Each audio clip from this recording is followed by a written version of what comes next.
Welcome to Miracles Happen. Joan Hunter has been traveling the world in the healing ministry for more than 45 years. Be aware of what the enemy is trying to do to you and say, no more. She is hosted around the world for healing and miracle services because wherever she goes, miracles happen. Joan shares her tenacious faith and how to pray for the sick. Bringing people here and sending them out to the four corners of the earth.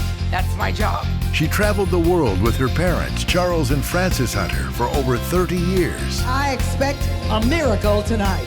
Joan sees healing, signs, and wonders happen, all in the name of Jesus. And she wants to share this with you. As anointed as I am, so are you. Whether it's filmed on location at Joan Hunter Ministries in Tomball, Texas, or from around the world, you can be sure to hear good news and receive the resounding message that miracles happen. God has anointed me in the area of healing, body, mind, soul, spirit, and finances. So stay tuned and join us for today's extraordinary episode of Miracles Happen. God is a God of hope who heals the body, spirit, and soul. Are you ready for your miracle? Miracles happen. I am so excited to have Charity and Ted Bradshaw with me today. And many of you know that Charity has written 3 books technically by herself, and she now has a 4th book out that she and her husband Ted have written. And I remember a few years ago with her talking, and she goes, people have asked us in regards to writing a book on marriage. And so years ago, she says, what do you think about Staying I Do? And I went, that is amazing. So we are officially releasing the book here to you with the knowledge that it is now available. It is called Staying I Do. Welcome, Charity and Ted Bradshaw, to Miracles Happen. Hi, thanks for having us. Thanks for having us. Yeah. And I'm excited about them here. Now, what prompted you to write this book? Well, first of all, I don't think that we ever would have written the book had people not said, oh, you guys should write a book on marriage. It had been our experience that, what we thought was normal. Like, we thought our marriage was just normal, like everybody had a marriage like this. And then the longer that we've been married and had more friends and family go through struggles, we realized, wow, what we have is very different than what many people experience at home in marriage. And we fortunately had my grandparents as an example of living married, being happy, and all those kinds of things. And we also had another couple that showed us how, okay, you can have kids and still be excited and still be in love. And so those are the things that we're like, well, there are people out there that maybe didn't have a good role model or a good marriage to even watch or things to learn. So we were like, well, at least we can put what we know in a book and pray and believe that it helps people have a better marriage and get to enjoy all the wonderful benefits that come with that. And that's awesome. And the book is absolutely amazing. But what's so neat is that I've watched them live the story for like the last 15 years, and which is really, really awesome. In case you don't know it, Charity is my firstborn daughter, and absolutely amazing, and extremely proud of her. And also how God has blessed her with an amazing husband. And in through the years of that you've been married, you've had a few career changes and a couple of moves. So share with us in regards to that. I had broken my back in high school and was in the hospital for 20 days, and the nurses had a real impact on me. And I always said, if I ever go to college, I'm going to be a nurse. And so after Charity was thriving in her salon career and making a lot of contacts and eventually exceeding my income, the job that I was at, the grace kind of left that position, and so opportunity came for me to go to nursing school, and we knew it would be a challenge. We didn't realize how much of a challenge, but that was one of the things that helped grow us together. Was she chased her dream of being able to nurture and love on our kids from home, and also support our family, and then I chased the dream of being able to help others and really have a rewarding and fulfilling career. And one of the things about chasing those dreams and helping each other reach those places was if you're out of sync with how you're divinely designed, or if you're in a job that you really don't like and you come home every day to your spouse crunchy and griping and moaning, complaining, like somebody, I'm not going to say who, did for several years while they were at a job that they did not like, it can really take a toll on your marriage. I mean, the last thing your spouse wants to receive when you come home is just this emotional frustration of your day every day. And one of the things that we really valued was promoting each other into positions that got us excited about what we were doing, that we came home energized, or for me, I was home. I got to come upstairs energized and excited about what I was doing, fulfilled, feeling like I was worth it. And we strongly believe in one of the benefits of marriage is being able to help propel and prepare each other. Whenever I was in hair school, he had to work a little bit harder. He had to shoulder a little bit more of the work at our house, and vice versa. When he was in nursing school, I try to remind him his school was like 3 times longer than mine, so I feel like I shouldered a lot. And we had a 4th child in the middle of all of that. But what we learned was, number one, how committed we were, how strong we were, and how amazing the benefits that we knew were on the other side of all that work were, and how worth it was.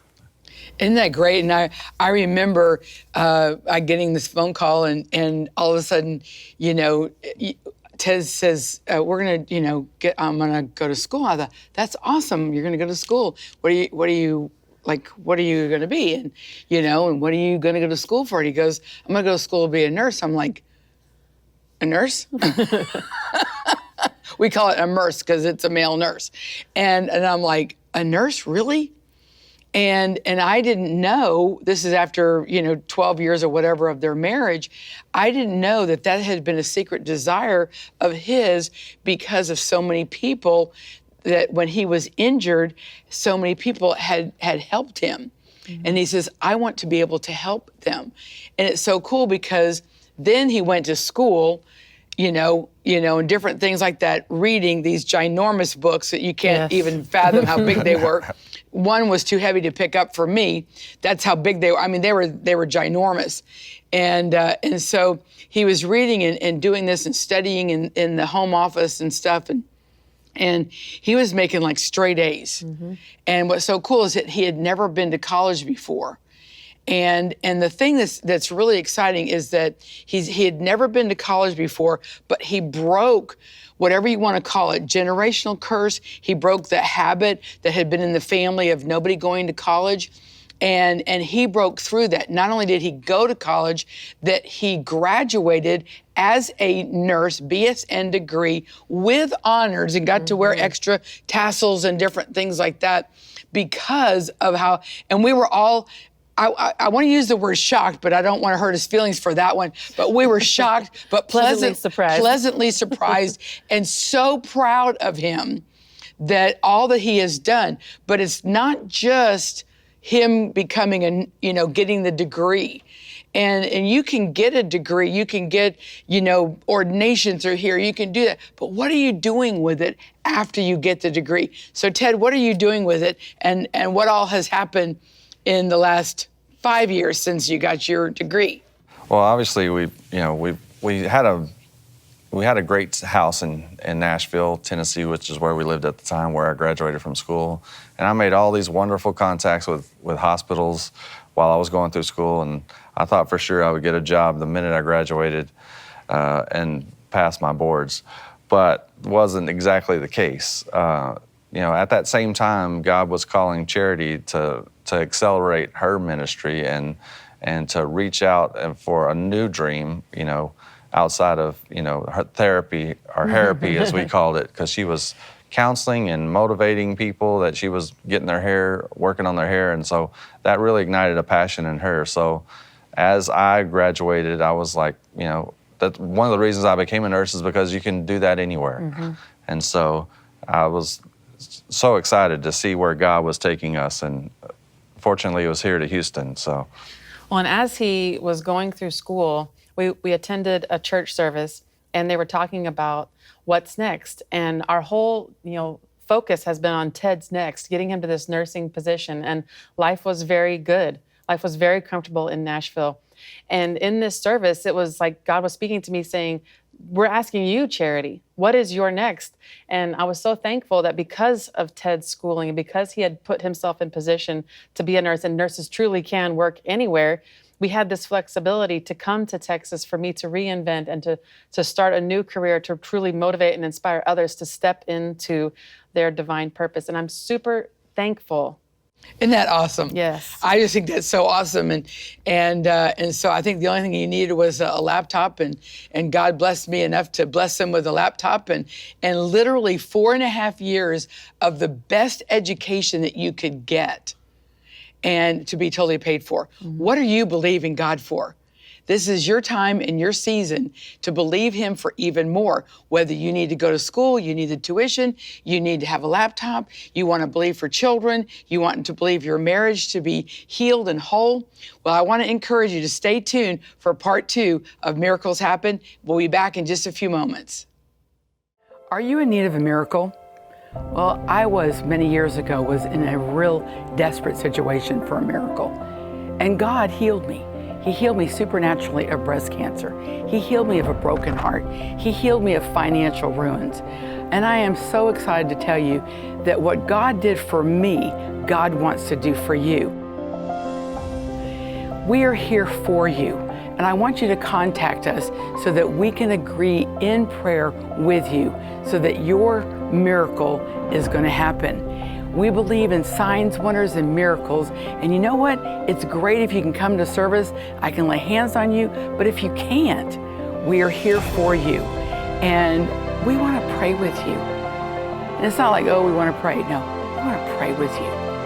We want to intercede with you. We want you to experience a miracle in your own life. Because once again, we believe that miracles happen.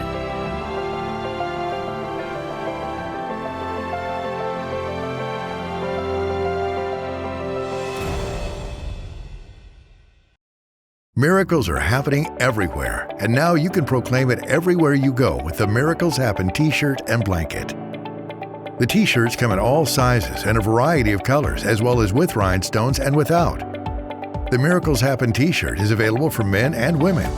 Get your shirt today and watch as God opens doors for you to pray for the sick around you. Both the Miracles Happen t-shirts and blanket are a constant reminder for all of us that miracles happen everywhere. And check out His Healing Promises. His Healing Promises is a selection of scriptures on healing read by Joan Hunter. If you need encouragement about your healing or faith to trust in God in a difficult time, this is for you. Let your spirit be lifted, your hope restored as you listen to God's healing promises over your life. Go to miracleshappen.tv now to order your Miracles Happen t-shirt, blanket, or your copy of His Healing Promises. Or call 281-789-7500. I am excited about what I am getting ready to hear over the next few minutes. Not only what you get to hear, but this is going to be a life-changing segment for you. We are talking today with Charity and Ted Bradshaw, and specifically highlighting their book, Staying I Do. I am so excited about this book, and it's just really awesome. And what is the, who is this book for? So my heart for this book is those people who spend a ton of time planning a wedding, thinking about the dress, thinking about the hair, thinking about the venue, and they don't spend very much time about what's going to happen after you say I do. Like after the wedding, when reality hits, when all of a sudden the toilet paper roll is going the wrong way, or the underwear is still on the floor 4 days later, the newlywed, the nearly wed, how can we help you guys set up a marriage that's going to be strong, that's going to be loving, that's not going to have years of resentment or conflict and things like that? So one of my passions for this book, the people group, is those newly or nearly weds. If you're out there and you're about to say I do, or you just did, and you're like, I really don't know exactly what I can do to set this up correctly, or what are some strategies. That to me is my heart for this book. But what about you? And my heart is for those who have just not had good examples. You know, marriage was, has just become so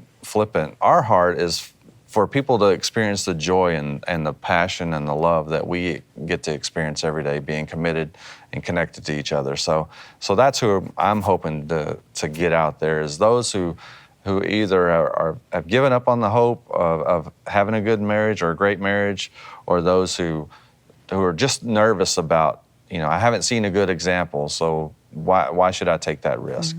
One of the things too for me when I think of who this book is for, especially those of you who are in that like tired parenting phase, when life is about shuttling kids to gymnastics or soccer or all these tutoring or whatever it is, and you're just literally feeling like roommates with a business and a mailbox. And marriage has become duty and responsibility versus fun and exciting and warm and snuggly and all those things that in your mind you probably hoped for, but now the routine has taken over.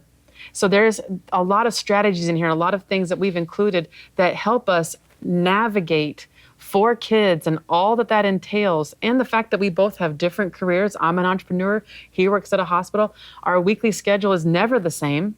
And it's how to keep those things, how to keep our priorities and our values at the top of mind, filtering all of our decisions through them. So if you're in that tired parenting phase, this book is absolutely for you, because guess what? The kids will grow up.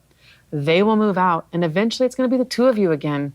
And at that time, will you still love each other? Will you still know each other? So there are things in Staying I Do that will help you maintain that love, maintain that connection, even long past the child parenting years. Okay, I'm going to ask you a big question here. In your time of marriage, have you ever had challenges? Does it end in day? Yes. I mean, I know the goodness. answer to this one, but the thing is, it's like you've got this, you're, depicting a perfect marriage, which you have a phenomenal marriage. And I know personally some of the opportunities and obstacles you've had to overcome, and you've overcome them. You just didn't say, I'm done, So share with everybody about that. Well, I think several of the things, we can definitely, and I hope that you don't take what we're saying as like, oh, it's been utopia and problem-free. I mean, we've been through 2 cross-country moves. We've been through 2 or 3 reinventions personally, individually, as far as like career and things like that. We've also lost a baby through miscarriage. And I'm telling you, in those dark, hard times, when we got married, I was like, when we were up, standing there in our pretty dress and tuxedo, I was like, this is it. This is the max. Woo! There is so much love right here. It doesn't get any better than this. This is amazing. That, you don't even know the dimension of love at that time. That's infatuation, that's attraction, and all those juicy things that help get the marriage going. But what keeps a marriage going is when those things that could have destroyed your marriage actually make you stronger. I did not know the depth of Ted's love for me until we were navigating the loss of a baby. And seeing him come to my side and support me and tell me it's okay to cry, and it's okay to mourn, and it's okay to be scared, and it's okay to all those things, and to be there and not emotionally vacate me. And vice versa, when he was going through times. One of the things we talk about in the book is that his mom was not in our life for about 30 years. And then she's been reintroduced to us, and we were getting to know her and to love her, and we're so excited. But that's 30 years that Ted had to navigate, and getting to be there with him and to love him and support him through the readjustment of her coming back into our life, and now getting to be a wonderful presence in our lives. We've navigated some other things too. Yeah. I've had issues with anger throughout our marriage. Had issues with lust at one time. I mean, there's always that sin element that you're battling internally as well. But whenever you have someone that's committed to you, and you can be open and share, and also just have that someone to come alongside you and lift you up. One of the things that we talk about all the time is, there's always a weak one in the marriage.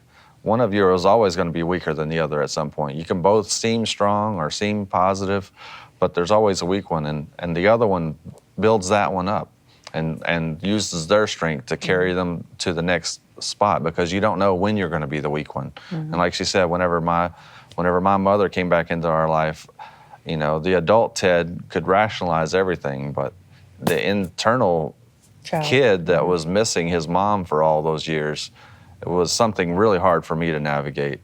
in the setting of my kids and our marriage, So, but having that freedom to know that I could tell her, look, I'm really not having a good day today. I just need to, Or a good month, or, I mean, Yeah. like sometimes some of these struggles that we wrote about in this book, and I even articulated this, is it's easy to read a paragraph or two about a really hard time that in our lives was a year or 2 years or 3 years. Our schooling was 4.5 years. That's 4.5 years of nursing school. And I don't know if you've ever been to school or put somebody through school, that was hard. And that was something that I was very soberly aware of when we started, was this is going to demand a lot from both of us. He had the pressure of, I can't fail, I can't miss, I can't get a bad grade. This is for my family. And I was a little naive thinking, when I said I was going to nursing school, I just thought of taking care of patients. I didn't think about reading and studying and pressure of tests. And reading. He yes. read so much, and honestly, I feel like I'm half nurse because I helped him read a lot of those chapters. Three-quarter Yeah, nurse. three-quarter nurse. I just can't handle the blood and guts. But I mean, just getting, the thing about marriage is it's not about coasting or about all, roses and, poppies in a field and music playing. The beauty of marriage is getting to go through those things with each other and coming out on the other side better and more connected. I've got so much invested in him that I am determined to maintain, everything, because I'm committed. I'm so invested.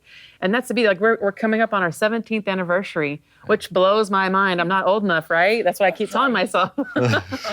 But I mean, it's one of those things where the staying part, the lifetime part is accumulating all of those moments, those memories, those times when we leaned into each other. And mutually, there were times we both leaned into God when things were so hard. And I'm here to tell you, if you're in that phase where you're in a conflict or you're in a money situation, we've navigated coming out of debt, over $40,000 in debt when we first got married. And I didn't have any debt, and he had all this debt, and I didn't know what that was going to be like, but I was like, we can do it better together. And he was like, you don't know what you're asking for, and he was right.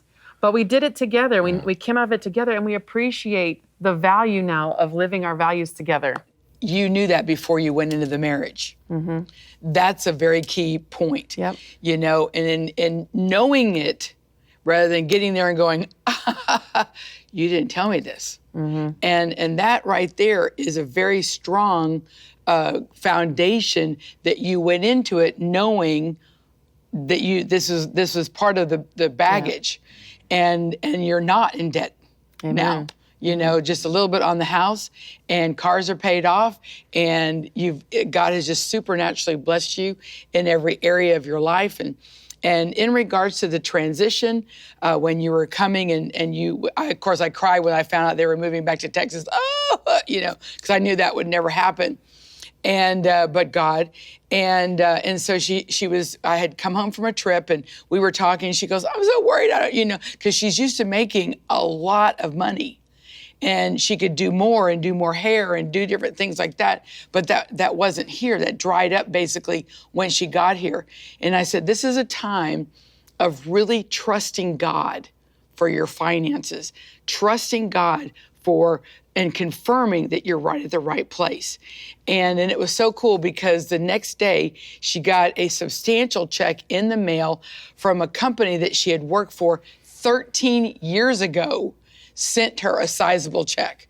And it was so neat because when she put the worry of the financial end of the marriage in God's hand, God just supplied supernatural checks. And that wasn't the only one, but it was every time we turned around, there was another blessing, and it helped fund the writing, and printing of her books in the beginning and different things.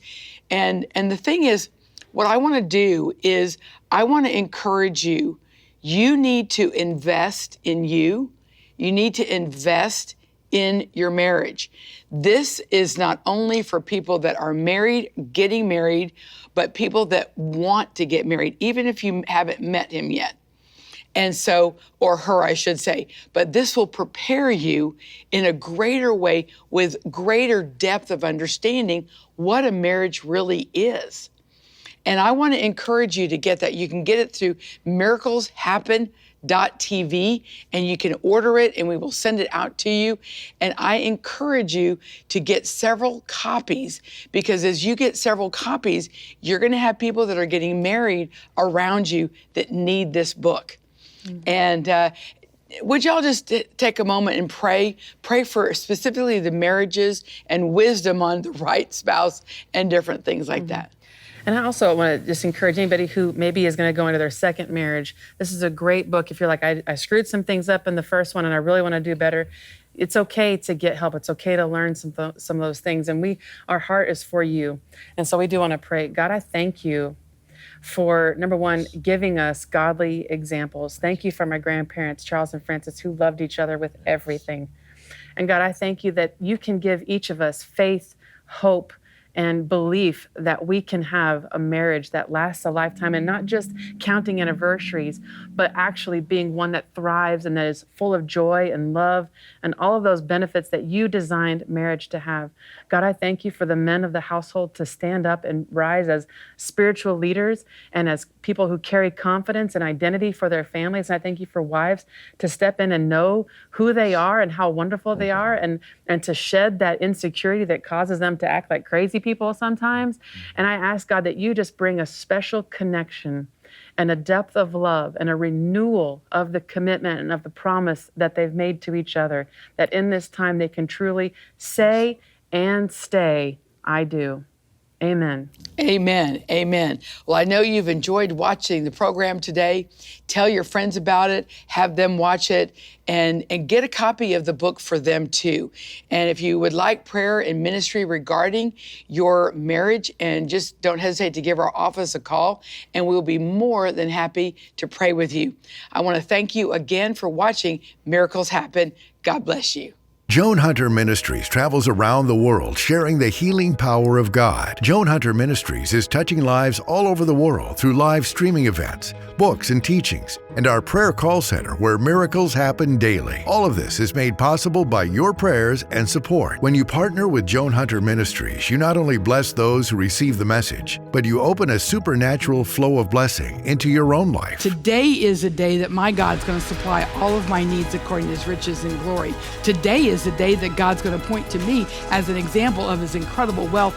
To become a monthly partner with Joan Hunter Ministries, call 1-281-789-7500 or go to joanhunter.org. Today is a day of alignment. Today is a day for financial breakthrough. Today is a day for your healing. Today is a day I don't have to wait any longer for the promises. Go to joanhunter.org to give a one-time gift or text any amount you'd like to give to 281-771-1507. Become a partner with Joan Hunter Ministries today. Thanks for watching Miracles Happen. Contact us at joanhunter.org or give us a call at 1-281-789-7500 or look for Joan on Facebook at facebook.com/Joan Hunter. And make sure to join us next week for Miracles Happen. God is a God of hope who heals the body, spirit, and soul. Are you ready for your